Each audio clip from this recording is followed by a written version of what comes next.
Hello everyone. Welcome to this new technical video on another exciting feature in Synopsys Custom Compiler. In this session, Shabbir Batterywala, Synopsys Scientist, will introduce you to what we call User-Defined Device or UDD, and he will explain how layout designers can create their custom parameterized cells, P-cells, graphically or visually without any programming. We hear from our customers that for any new FinFET node, the design time increases anywhere between 3 to 5x. And it typically comes from exponential increase in design rules complexity. With so many rules, it is impossible for designers to keep all the rules in their head. Designs often require multiple iterations due to parasitics and reliability issues. We work closely with our own mixed signal IP group at Synopsys, and their design lead once told me that their layout is new schematic, as they do not know all the layout effects up front for the FinFET technology nodes. So we definitely needed an innovation for accelerating the custom layout. Answer to increasing layout complexity is Custom Compiler's visually assisted automation, which provides user-friendly automation specially created for layout designers. What we have found that layout designers hate push-button solutions and always like the visual or graphical way of completing their tasks. So we pioneered in making visual assistance in all the features we design to help them complete their custom layout. And one of the features we are highlighting today is User-Defined Device or UDD. Now, I would like to call Shabbir, our custom design scientist, to explain it further. Please go ahead, Shabbir. Thank you. Thanks for introducing UDD. It's a new feature in Custom Compiler that enables layout engineers to create pieces for their specific needs. Now, these engineers are very familiar with pieces. They use it as MOS devices, resistors, capacitors in their analog blocks. They create instances of such devices, modify their parameters using property editor, and the layout for the particular P cell changes as per the modified parameter values. Now, whenever a layout changes, the P cell is authored in a way that the generated layout is always DRC correct and optimized and ready to use. How does this all happen? Because expert programmers in PDK teams have taken all the pains in writing these P cells in Skill or Python as implementation languages. Of course, Python being interoperable, and that's what Custom Compiler supports. So once you have P cells in your PDK library, what is the need for layout engineers to create more P cells? That's because sometimes they need slight specific variants of the P cells which are available in the library. It could be a specific filler cell or a tap cell with slightly different tapping point locations, a peculiar guard ring which is not available. Often at advanced nodes, the layout interconnection itself is so structured that sometimes layout engineers want to create a P cell for such structures. For example, a crisscrossing mesh structure to overlay on top of standard cell rows and stuff like that. Some advanced layout engineers may even want to create super P cells for their small blocks.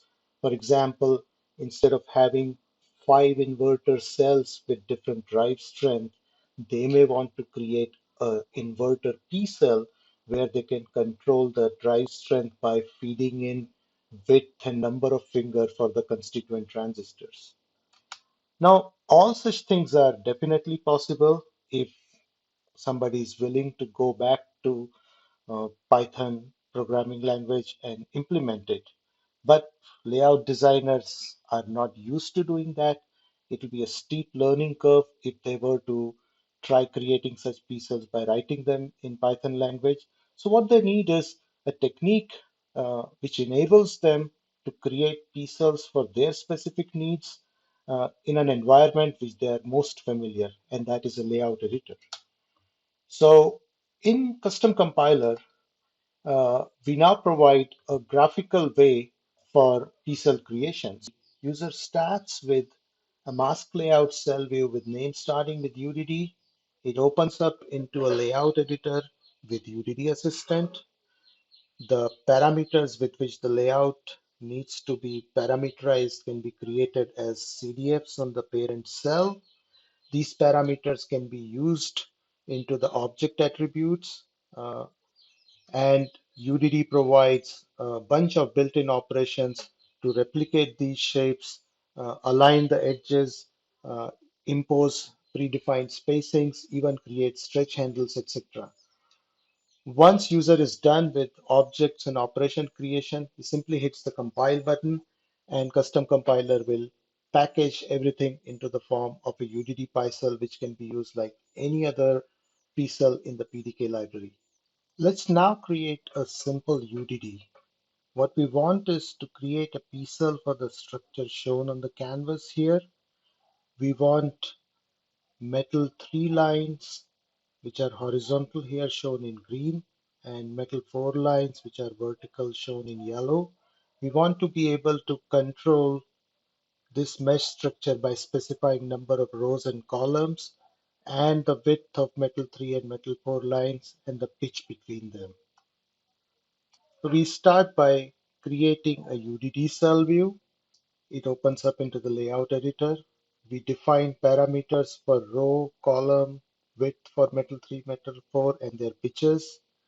The OA path for the lower metal, metal 3, has these attributes. We specify the width of that to be the CDF defined as WM3.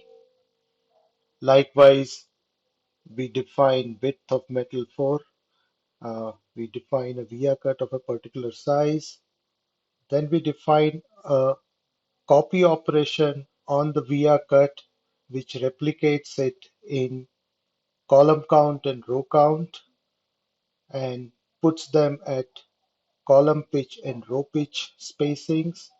We create a copy operation for the metal 3 line. We create a copy operation for the metal 4 line. We create a couple of stretch handles. Once we have done all of this, we compile. Once we hit the compile button, it prints a message once the compilation finishes. At this point, this mesh structure is available for as a P-cell. We create an instance of it like any other P-cell. If we go to the property editor, we see the default values of our CDFs. We change it to any different value, let's say 6 by 4. Because of the copy operation, it becomes a 6 by 4 grid. We can change the metal 3, metal 4 width, and because we specified that as a width on the corresponding OA paths, that also changed. So by simple creation of parameters and copy operation, we could create a P-cell for a mesh structure. Since we created a couple of stretch handles, we enable the stretch handle for right and top, which controls the corresponding row and column parameter. Then using the stretch operation, instead of modifying into the property editor, we can update the parameter for this UDD P-cell. Nice and simple. Thanks for the great session, Shabbir. That was a really good demo. Today, you saw how with custom compiler UDD, layout designers can easily create simple custom layout structures and use them as a P-cell without any programming. In the next video, we are going to show you how you can use this feature for advanced applications and create more complex layout structures. Stay tuned, and thanks for watching.